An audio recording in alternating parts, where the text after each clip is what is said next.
free. This one for WWE champions. Pay to win like every day, yeah. I don't play mobile games. Funny how they still think I'm a broke man. Then I'm broke. Even though I be pulling Hogan. Free. I spent like 40 grand on a couple thousand pictures of some sweaty men. The other topic that I want to talk about before we get to shout-outs today is something that actually came up in the chat earlier today before the podcast had started. All right. I've noticed as of late, we have a few newcomers to the streams, a few people who have maybe come on by for a little bit, or now either they're newcomers and they're really enjoying the content, or there's people who maybe have previously watched but kind of from the sidelines, but now they're choosing to be more vocal, you know, in the chat and step up and be more of a participating party, which is great. And what a lot of people have been saying, well, not a lot of people, what a few people have been saying is, you know, obviously, hey, I'm a newcomer to your stuff, but I noticed that I can't even go on YouTube and like search for your content because it's all like detractor shit. It's all insulting stuff about you. You know, I can't actually find your content anymore by searching. It seems like if I come to your channel and we sit here and I can find the contents here, but like there's no way to even like use YouTube search or anything to find anything about DSP or DSPGaming or anything like that. But it's weird because you've been around for 16 years. This channel, DSPGaming, has been around over 14 years. This channel, DSPGaming, has over 65,000 videos on it. And this channel has, I think I want to say it's over 400 million views or more than that. I actually don't know the total views. I would have to look that up. I'm curious where it shows that. I know there's a page that shows that. I just don't know where. But yeah, like this channel has been around for a very long time. Has had millions of people around the world enjoy its content, right? And you might wonder, so how are you where you are today, right? Why is it that your average stream gets like 300 viewers, your average videos get under 1,000 views? You know, it's a simple answer, but to actually elaborate on that, right, you have to look deeper. All right, the simple answer is this. YouTube changes itself every few years to chase a trend, okay? And sadly, for people like me who are people who made a career as a content creator slash YouTuber slash video creator, whatever you want to call me on YouTube, either you chase the trends, right? And you follow the trends, and you then ride the trends to popularity, or you don't. If you chase the trends, you have to constantly be changing who you are, reinventing the content you make, and essentially being whatever's popular in the moment. Because at a moment's notice, YouTube can literally have someone go like this. Change the whole site. And now what used to show up in search doesn't. What used to get pushed to the forefront of a related video is gone. And they take a nice big broom and they take everyone else who used to actually get views on YouTube and they just sweep you right under the rug. All right? And then you're gone. And the good news for me is very simple. I've been around for 16 years. I have a knowledge base and a viewer base. People know who DSP is. Now, most people know me for negative reasons, but some people actually know me as a longtime YouTuber who is still here to this day making content daily that I love to make. So I have an installed viewer base that no matter where I go and what I do, people follow me and want to see what I'm up to. I'm very lucky in that regard, because if it weren't for that, I don't know how I would get viewership and make a living. That's the God's honest truth of it, is YouTube has changed so much in the last 16 years over and over and over that anytime that you try to adjust to the trend, then they change again, and then you, oh, well, I guess I got to change again. I got to change again.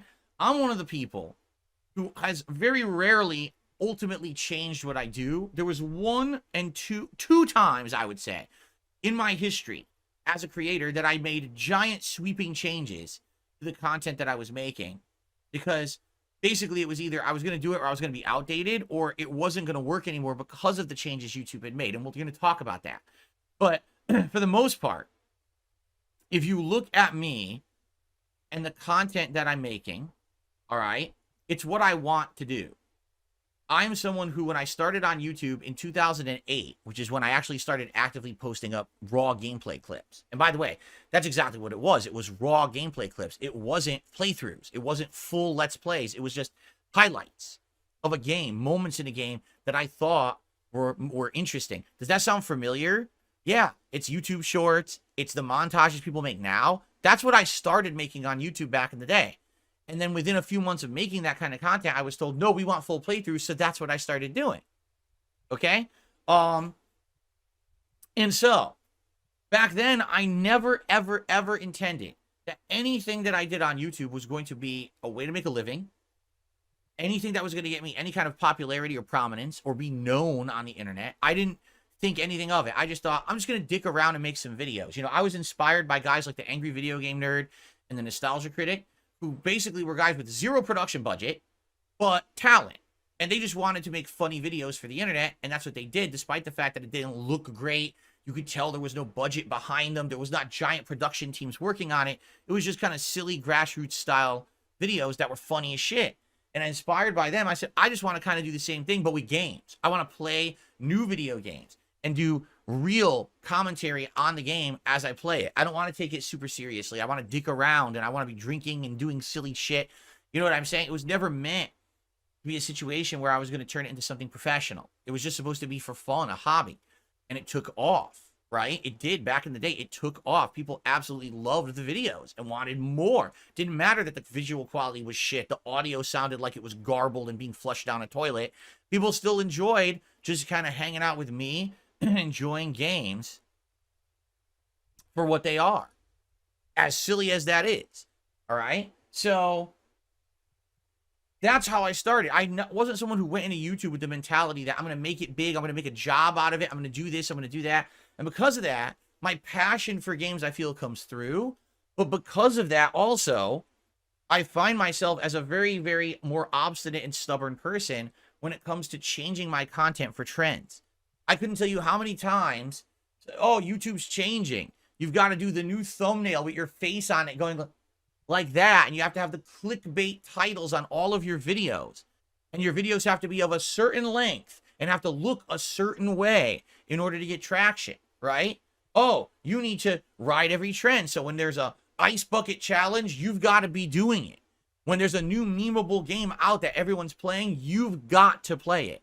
If you don't do these key critical things, you're just going to fall by the wayside.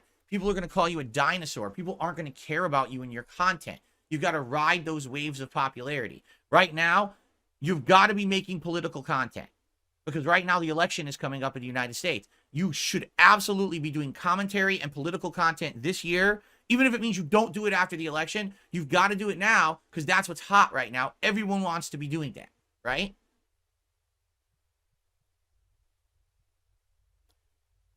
And I can keep telling you, oh, make your videos longer. Make your videos shorter. I kid you not. It's changed over the years. Sometimes your favorite if you're longer. Sometimes your favorite if you're shorter. Well, what's the fucking rule of thumb here? You got to make YouTube shorts. YouTube shorts are going to propel your channel into the stratosphere. Okay?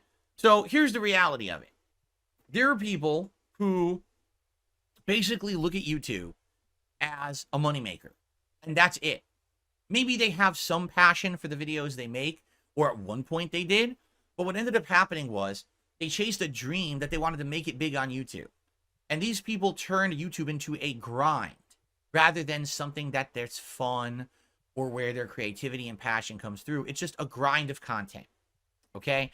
And the people who have that mentality basically are constantly stressed out because they're always chasing that new algorithm change, that new trend, that new thing that's going to get them some clickbait today so they have something to talk about and they'll actually get popularity on YouTube.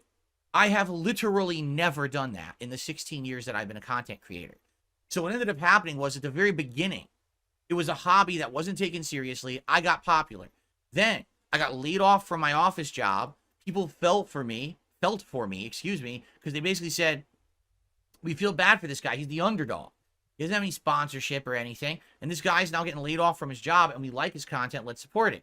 So, boom. I get partnered with Machinima Next thing you know, my videos are getting crazy views, right? I've got playthroughs with millions of views on parts, which is insane to think about. Just a guy doing raw playthrough content getting millions of views.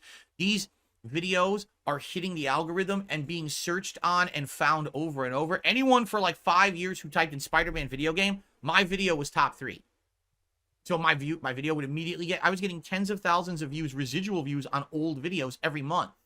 Like, no exaggeration, the views that I get every month now on this channel is equivalent to like the residual views I would get on like 10 videos 15 years ago.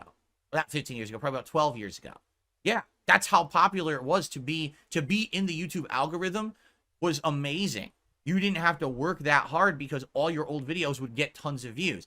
Not only would you make content that would bring people to your channel every day for new games and content, but the residual views were outstanding, you know? So for me, I never really changed. I stayed making the same kind of content that I always liked, right? Now, what did change? There were 2 pivotal changes in my history on YouTube. In 2013, I went direct capture and started doing live streaming, which is essentially what everybody else was doing, right?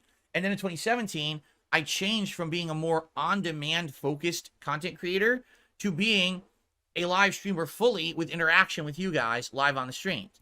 Those were my 2 key changes in DSP history, where my content completely kind of evolved into something different because I had to change with the times, correct?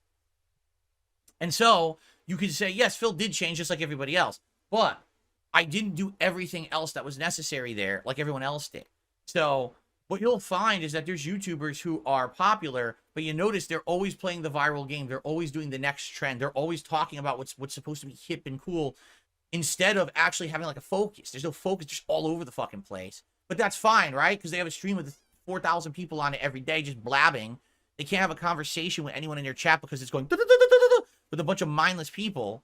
And that's okay because that's what they wanted. Like, that's what they wanted out of YouTube. They wanted that level of notoriety, popularity, where they are making dough. They're getting that bag, and because they're riding the trends, they're good, right? Oh, they don't have to worry about that shit. I'm not like that. I'm the guy who, like, when I started, was of a mentality that I'm just doing this for fun. I just want to do stuff that I think people will get a laugh out of. And here I am today, you know, in 2024, and it's like, you know, do I still to some extent feel that way? Yes. But I absolutely feel that for me, it's more important to make meaningful content that people enjoy but is not harmful. All right. And I think that's also one of the major things that's happened on YouTube that's just unfortunate, is that harmful content has come to the forefront and become some of the more popular content on YouTube that YouTube, through its algorithms, pushes. Okay. Just to talk about some of these algorithm changes that YouTube has done over the years.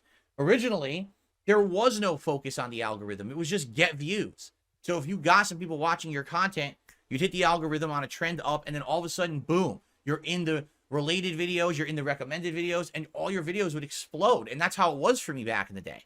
And then I remember they changed the algorithm to favor longer videos. They wanted videos that were longer than a certain time frame because they felt that if the video was longer, there could be more ads or could get better ads. Like, for example, let's say your video is 10 minutes long. Well, is someone going to watch a 3-minute video ad on a 10-minute video? Probably not. Now, would you watch a 3-minute video ad on a 30-minute video? Well, that's a lot more proportionate. So yeah, you might. So that's what YouTube started doing, is changing the algorithm to favor things that would favor different styles of videos. That didn't favor my content. So that was really the first major change that made it so that my content stopped being pushed to the forefront. Then YouTube wanted to favor videos that were way more higher production value.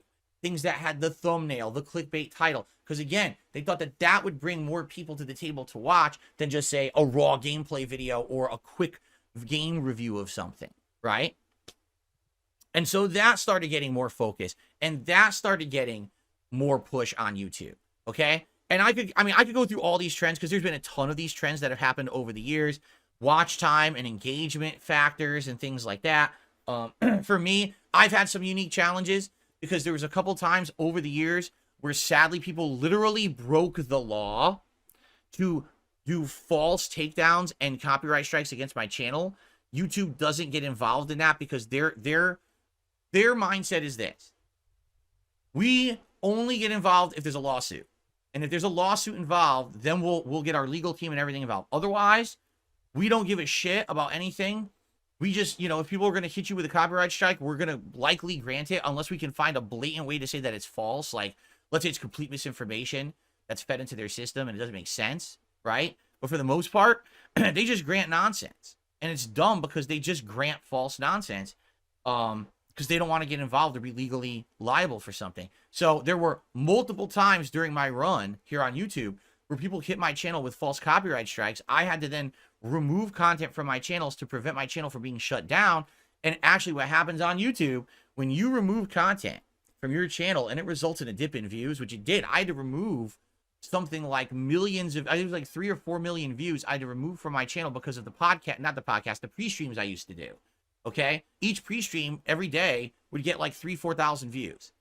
Okay. That was over a decade. It was about a decade ago. Yeah. About 2015. So about 9 years ago, my actual pre-streams would get like 3,000-4,000 views a day. Now add that up to like 2 years.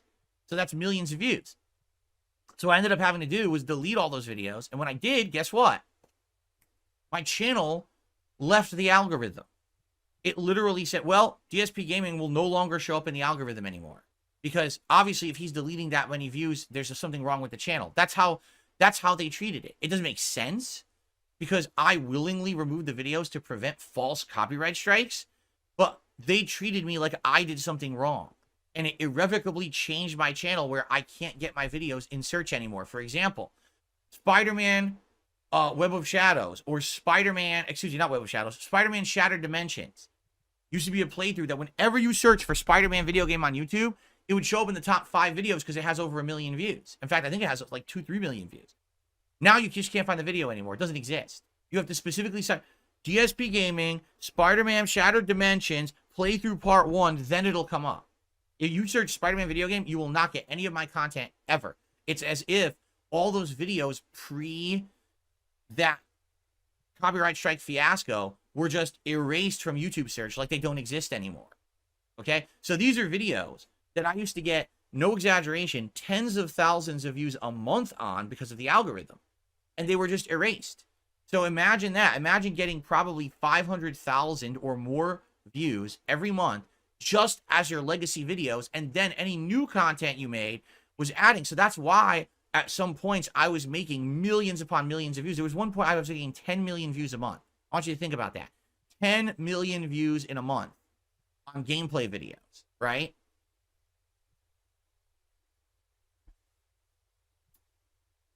So with the things that happened, I was just destroyed from being relevant. You can't find DSP anymore. Now, what ended up happening on top of that was YouTube again changed their algorithms. Instead of it being about video length or stuff like that, they started to do with engagement. They started to do with other factors. So think of it this way. In one day, I was releasing 10 gameplay videos of a new game. Okay? Each part's going to get a certain amount of views, a certain amount of likes, a certain amount of comments. A detractor releases one video of making fun of me playing that game in that day, all right? And that video is only one video, but it's longer than any of my gameplay videos, so it has the engagement and that long-form factor that YouTube's looking for in the algorithm, and it's basically going to get more views, because think of it. One person is going to watch 5-10 videos, and each video gets a few thousand views because it's a playthrough. But that negative video, people are going to go and watch it and then come back to it, watch it again, or they're going to click and resume their view, and that counts as a second view. It's a longer video. So the longer hateful montage about me ends up getting more engagement, more views, more clicks, and is more favored by the YouTube algorithm than the raw content that it's based upon. Is it better? Not necessarily. It's for a different audience. Someone who's watching the raw playthrough and likes it versus someone who's there just to make fun of the person doing the raw playthrough and doesn't like the person, right? But the negative video, because of the basis of the way it's created, it's longer form, it's negative, it's clickbaity, it's got people liking it because they're fucking little loser idiots, it's going to get more traction than a raw playthrough. So did I change? Did I change my formula to be in line with what YouTube did? No. Why would I change who I am or what I do or what I love, right? At one point, it was favored. At one point, doing playthroughs and enjoying games and doing raw streams was favored on YouTube. But all the algorithm changes they've made over the years and everything have completely changed that, right? In addition to that, now look at YouTube, modern YouTube today. So not only are you in competition with this algorithm that's trying to push stupid, clickbaity, drama, longer videos down your throat, but then in addition to that, you got to compete with YouTube Shorts, which doesn't even make sense. YouTube Shorts in themselves are a farce because people act like YouTube Shorts will help your channel. They do not. If you are a long-form content creator or someone who makes on-demand style content and videos, YouTube Shorts do not help your channel in any way, shape, or form. You can have a short that goes viral and gets millions of views. It will not bring any views to your channel unless your entire channel is YouTube Shorts, because think about how dumb this is. A YouTube Short is a very short-form, digestible video, correct? So people who like that video, what else are they going to be looking for? A 2-hour video documentary? A half-an-hour gameplay clip? A 5-hour archived live stream? No, they're going to be looking for another short-form, digestible video. So when you get a viral, short, and then they go to your channel and they're like, oh, there's basically nothing else here besides other content, it doesn't help your channel at all. No one will click on your other videos. That actually now people are having the statistics. They're looking at this and they're saying shorts don't help your channel at all. All they do is bring people to watch more shorts. So if all you do is make YouTube Shorts, then shorts will help you. Outside of that, they don't help anything.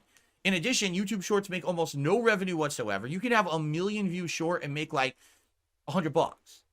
It's stupid. It doesn't make any sense. Why would anyone focus on that? It's because they copied TikTok. YouTube today is so bad. All they do is they chase trends that other sites are already known for to try to make it their own. First, they wanted to be Twitch, so they made YouTube Gaming. Then they just gave up on it. Then they wanted to be TikTok, so they made YouTube Shorts. So what's the next trend? And the problem is every time they do a trend, everyone else suffers. What about the people on YouTube who've been making a living on this site, for over a decade and rely on the site to work and rely on a viewer base? Oh, that's all gone now because now we're favoring this instead. So your content brushed under the rug so we can fucking focus on this instead. Like, yeah, but you're an idiot. What they're doing, they just constantly keep shooting themselves in the foot. And instead of focusing on what actually would give their site long-term longevity and support, they chase a new hot trend. It's like the people in charge are idiots who don't understand what made their site popular. What made YouTube popular? Dependability. When you go to YouTube, it works. There's other competitors, they try, they fail because you go there, it won't load, it buffers, it crashes. YouTube always works. YouTube has playlists that actually work. YouTube has functionality that other sites don't have. Higher bandwidth in order to stream at a higher bitrate, higher resolution so you can have higher quality videos. That's what YouTube has always succeeded on. But instead of focusing on the things that people go there for, they try to bring in other fucking things that other people already came up with. It doesn't make sense how they focus on that nonsense. It's like they're all over the place. They have ADD. I'm here. No, just focus on the things that worked and make them better. When they announced YouTube Gaming, people were excited, and then they literally did nothing to make it work. They added no features. They did nothing to make anyone want to come here and stream gameplay. So they fucked it up. Why? Because they were on to the next trend already. They were all got to work on shorts now, right? So this is the crazy thing is, you look at a channel like mine, right? I've been here since 2010. Over 400 million views. Last time I checked, I actually don't even know how many views this channel has at this point. I know it was like over 400 million at one point. I don't even know where you click to... Does anyone even know where you go to find that statistic of like total views? I can't remember. Maybe if you go to analytics and I go to lifetime or something. Lifetime. 474 million views. 474 million views on my channel, DSPGaming alone. Keep in mind, I have other channels, but that's this channel. And the height of my popularity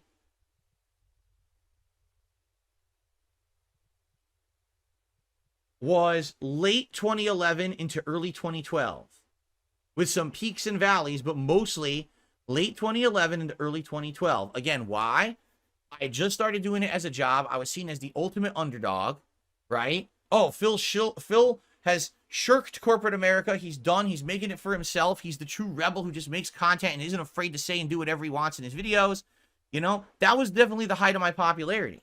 And then what ended up happening was just an endless downward trend because YouTube just kept changing and pushing guys like me to the side. And again, I don't want this is not just me saying this. I want you to understand that. There's people out there who have been making content as long as me, and in some cases even longer. People who have more subs than me. People who have overall more views than me. They used to bring in, no exaggeration, anywhere from 100,000 to 500,000 viewers a video. And now they struggle to get 10,000 views a video making the exact same kind of content. They haven't changed. It's not because they're hated. They're not me. They're not my situation. They're not hated. They just can't get views anymore because YouTube won't allow their videos to be found. And there's nothing you can do about it. You know, it's just, that's life. So when you come to DSP Gaming, if you're a newcomer, because I know we have a few relative newcomers who've been by recently, and they're like, you know, I just don't get it. Everyone hates on you or whatever. When I hang out in your chat, it seems like it's a fun time. We enjoy each other's company. You know, seems like a good place to be, right? But here you are. You have over 200,000 subscribers. You have 400 million views. But in the modern day, you're so small and wonder what happened. This is exactly what happened. It was a combination of YouTube just keeps changing the rules without really even being transparent about it and telling anyone. And every time they do this, you have to be willing to completely change the style of content you make. So first, I would have had to start making more highly produced clickbaity title, thumbnail content. Then I would have had to increase the length of my videos. Then I would have had to start live streaming as early as humanly possible. Then I would have had to start doing these kind of news stories, drama stories, topics like that to stay pertinent so I could stay in the algorithm. Then I would have had to start doing interactive live streams as soon as they started monetizing them and things like that. Then as soon as YouTube Shorts hit, I would have had to be a shorts creator where I'm pumping out tons of shorts a week. Like, that's the way to stay on the top. And I don't care about any of that shit. I never did. Never did I ever go into YouTube saying, this is going to be my job today.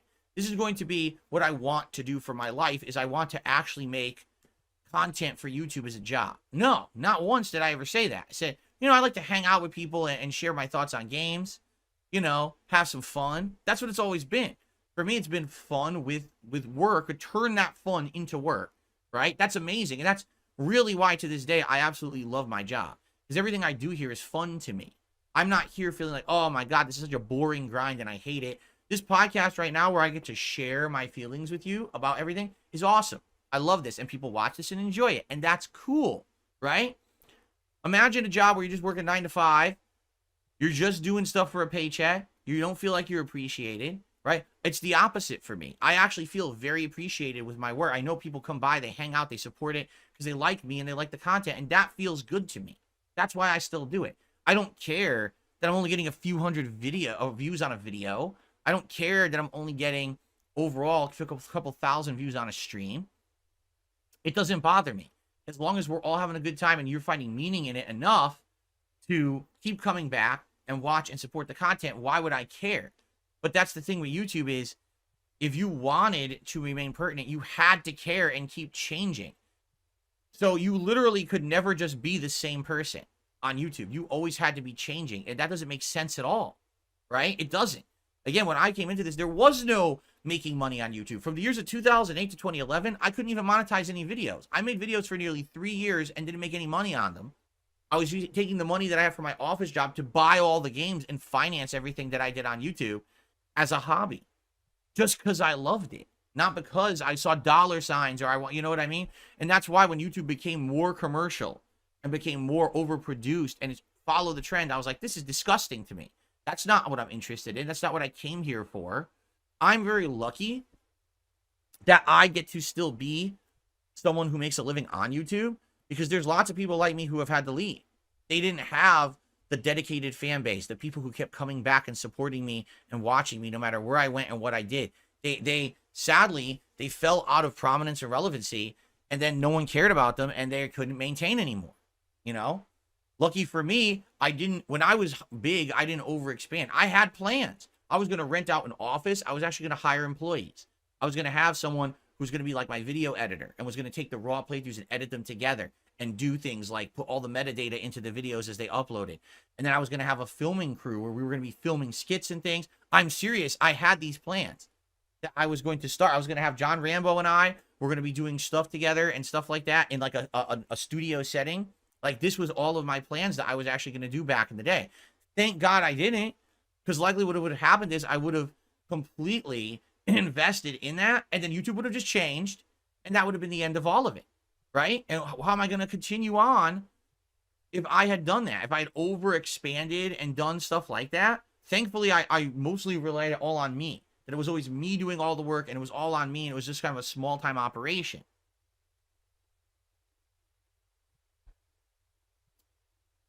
Honestly, that's kind of when I saw in 2014, already my channel had been on a decline because of these changes on YouTube.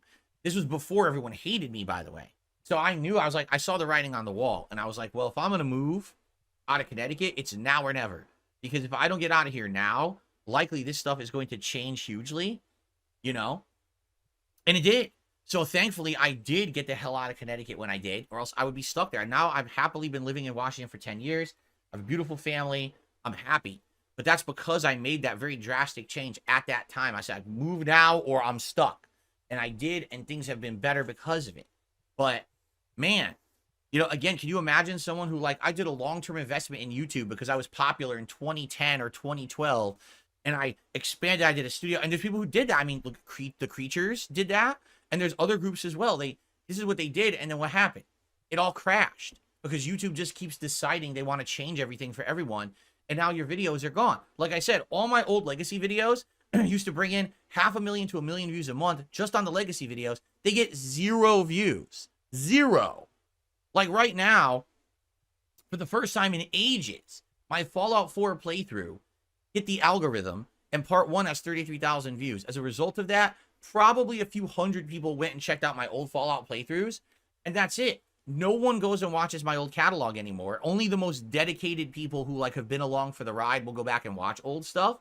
Outside of that, it just sits there stagnant and no one cares, and it's YouTube's fault. Because YouTube brushed me out of the algorithm and doesn't want my stuff to be found because they want to prominently push forward the memesters, the popular kids, the kids who they think are going to sell more ad space, while all the content that people want to find or used to be able to find can't be found anymore. People used to be able to just go to my channel page and search for a video and find it. It doesn't even exist anymore. They've removed that functionality. You can't find anything on DSPGaming anymore. It's gone. So that's just a little history of YouTube and what's going on. And again, this is not just my story. This is a lot of people now who've been around for a long time. And basically they're like, well, I guess it's it. You know, it's been a nice ride, 15, 18, 20 years on YouTube. But if you're someone who, you know, was making a living doing it, likely it's become so much increasingly more difficult recently, especially these last few years. And if you're not going to be popularly following every trend, you will never get any prominence on YouTube anymore. If you're not a toxic drama queen making crap content for a dumb audience who literally doesn't have a brain cell in their fucking head, it's very, very hard to get any kind of prominence on YouTube and get any kind of relevancy. Even for those, and again, this is not me, even for those who are making supposedly really meaningful, informative videos and have been doing this for so long, cannot get any views on their content anymore. It's not their fault. Their content didn't dip in quality. YouTube changed for the worse, and now this is what the site has become. So anyway, by the way, FYI, if you ever are interested in finding something of mine on YouTube, I do not recommend you use YouTube search at all because it will not work. Here's what you do. Use a third-party search engine. I'm serious. So let's say, for example, you wanted to watch, let's say you wanted to watch a gem of a playthrough. Like, let's say you wanted to watch me play Deus Ex Mankind Divided. Do not go on YouTube. You have to go to a third-party search engine. So go to, like, a Bing, or go to, what was the one someone had said? There's an Opera search engine there is now. There's a few different ones, Opera GX. So go to a third-party search engine and literally type in YouTube, DSPGaming, Deus Ex Mankind Divided. My playthrough will come up. Yeah. because they don't follow the bullshit algorithm that Google and YouTube does. They don't care about engagement and fucking bullshit. They just find what you're searching for. So you'll actually find my content again. If you're interested in it, and then you can search related searches, you'll get it all. You'll get all my content again. But you cannot use Google. Google has irrevocably changed and fucked up their search to favor bullshit content to pay for ads instead of actual meaningful content that would bring more people to the site.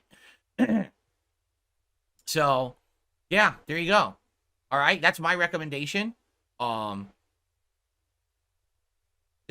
That's all I can say. You know, it's been a wild ride. I'm still here and I'm not going anywhere. Like I said, I'm lucky because I've been around for so long. No, regardless of the fact that I really don't have any notoriety on YouTube for anything, I still have enough of a dedicated fan base that people will come back and hang out and support the content I'm still making, right? And you still support my new initiatives of new things that I do. And I'm still okay. I can still make a living doing it. It's certainly nowhere near the living I used to make. At the height of my prominence in 2011, 2012, it was insane, the amount of money I was making, all right? I don't make anything near that anymore, right? But at least now I've settled in, and I'm happy with where I am. And just understand that when people ask these questions, I don't understand why, Phil, what happened to you? You fell off. Well, it's a combination. It's a unique combination. It's mostly YouTube changes. There's some illegal actions towards me that I couldn't avoid. But really, it's just I didn't want to follow bullshit trends because I wasn't that kind of guy. I never was. I didn't care about having to be at the top of everything. I just wanted to have fun with my audience. And that's what I'm still doing to this day. So if you're part of that audience, thank you for still coming by, hanging out, and basically having a good time with me. Okay? Oh, I'm absolutely sure. Battleduck says, Google is now currently working on an AI solution to better predict what you're searching for. They're going to try to make a search algorithm for searching in your place. So essentially, you type something in, and it predicts the next 5 things you want to look at. So you don't have to think. Oh, that sounds good, doesn't it?